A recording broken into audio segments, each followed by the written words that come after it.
Saan kayong bahay nun? Kanina pa ako paikot-ikot dito eh. Ano ba yan? Ano ba yan? Boss, pasensya na. May kachat kasi ako kaya hindi kita napansin eh. Laki-laki mo, hindi mo ako nakita. Ang let-let na ng kalsada na to. Tapos nakasalamin ka pa. Di dapat malinaw ang mata mo. Pasensya na talaga, boss. Hindi talaga kita napansin eh. Ano ba gusto mo mangyari? Wala naman, boss. Tsaka may hinahanap lang talaga ako eh. May kachat lang talaga ako kaya hindi talaga kita napansin eh. Kung naman masyado mainit, boss. Salamat ka. May hinahanap akong bahay. Kundi baka binanatang kita dyan. Pasensya na talaga, boss ha. Sorry, hindi talaga kita napansin eh. Meron talaga akong, may kachat lang talaga ako eh. Sa sunod, titignan mo yung dinadaanan mo, hindi yung tatanga-tanga ka ha. Sige, boss. Pasensya na talaga ha. Kater. Boy, Po? may kilala ka bang Hazel Ponce? Hazel Ponce? Oo. Wala ho eh. Asawa ko yun eh. Asawa Sabi mo? niya, dito siya nakatira eh. Hindi nga. Hindi ka naniniwala? Hindi nga po. Salamat ka. Mabait pa ako ngayon. Kundi, tinamaan ka rin sa akin. Parang kilala ko po siya eh. Doon po. Dun ba? Oo po. Kanina pa ako paikot-ikot dito. Ang dami ko tuloy ng mga nakasalubong ng mga tanga rito. Sige na, diyan ka na. Sige po. Hazel, my love. Nandiyan ka ba? Ay, ikaw pala. Naku, sakto, kakauwi lang ni Papa. Tuloy ka. Salamat. Miss na miss na kita. Tagal natin di nagkita. Ako, mukhang naligaw ka nga eh. Ang tagal mo makarating. Kaya nga eh. Teka, ipapakilala na kita kay Papa. Pa, si Jay po, manliligaw ko. Oh, anong ginagawa mo rito? Ikaw, anong ginagawa mo rito? Teka, magkakilala po kayong dalawa? Ako lang naman yung tatay ni Hazel. Tatay mo pala. Alam mo, sobrang bait niyan kanina. Sobrang bait ha. Hindi mo ba alam anak kang ginawa sa akin yung kanina yung nandun kami sa labas? Pa, mabait naman po si Jay. Ano mabait? Yan tarantadong yan. Kung lait-laitin ako niyan kanina sa labas. Tapos sasabihin mo mabait? Oh. Ano po ba kasing ginawa mo? Naglalakad kasi ako kanina. Hinahanap ko yung bahay mo. Bigla akong binangga. Hindi ko naman sinasadya pa eh. Ano? Anong pa? Sira ba ulo mo? Yan sa itsura mo? Mas mukhang matanda ka pa sa akin? Patawag mo sa akin? Grabe naman po kayo makapagsalita. Marangal naman ang hanap buhay ko. Tsaka pa, pogi naman po siya. Ha? Hazel? Malabo na ba yung mata mo?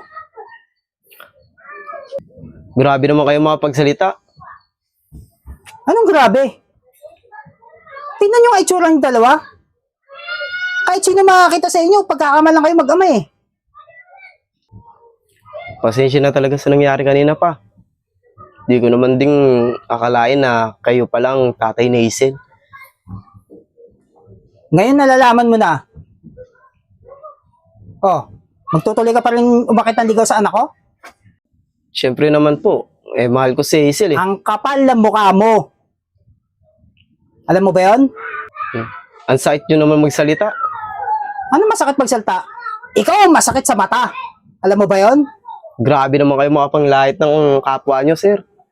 Hoy, hindi ako grabing manlait. Ako, mabuti akong tao. Hindi kagaya mo. Humingi na nga ako ng pasensya sa'yo kaganina. Tapos, ano pa sinabi mo sa akin? Sir halo-halo na kasi, pagod. Tsaka sa paghahanap ko ng bahay ni Hazel, kung ano-ano na pong pumapasok sa isip ko. Kaya po humingi ako ng tawad sa inyo.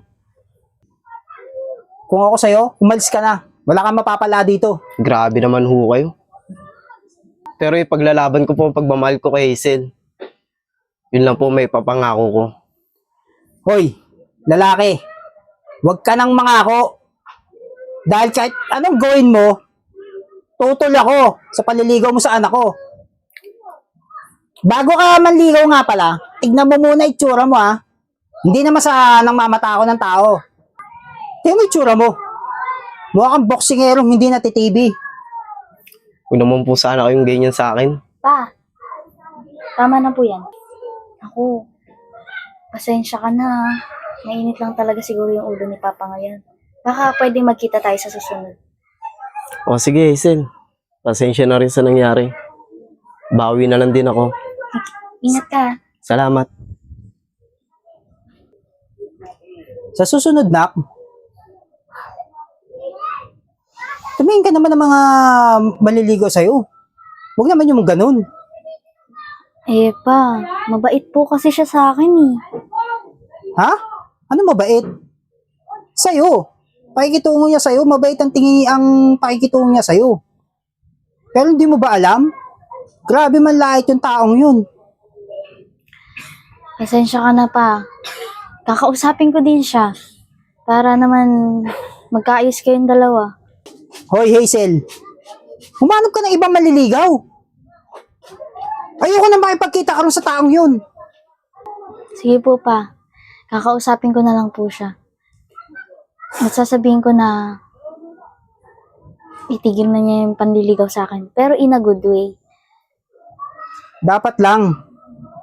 Tsaka, di mo itsura nun, hindi naman sa pagmamayabang.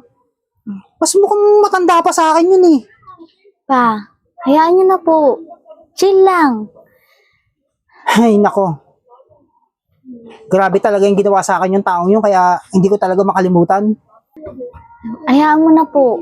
Huwag ka na po magpaka-stress. Siya. Magpapahinga na ako. Sarado mo yung pinto ah. Baka pasukin pa tayo nun.